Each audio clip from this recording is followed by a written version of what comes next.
The Boulder King Soopers mass shooting trial continues today with expert witnesses explaining many aspects of the case centering around weapons and ammunition. Denver 7's Colette Bordelon was in that courtroom. And Colette, as the prosecution looks to prove the shooter's mental state, there was a lot of talk in court of the potential planning that went into all this.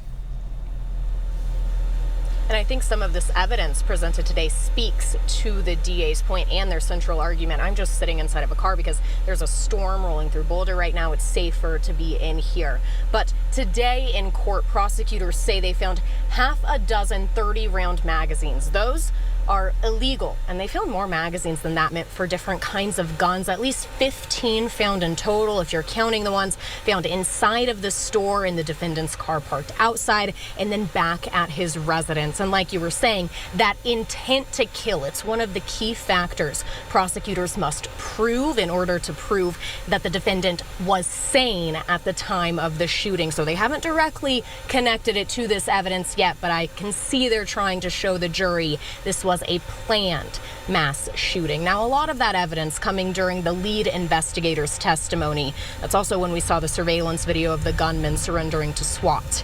Then we heard from a firearm expert with the FBI who mapped out the trajectory of 31 bullets at the scene.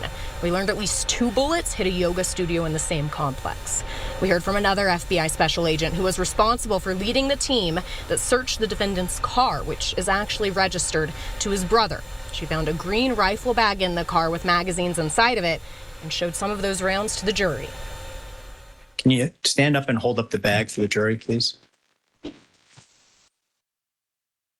And that contains what in that bag? This is the 6, what I was calling the larger capacity magazines. And then these were the 2 shorter capacity magazines.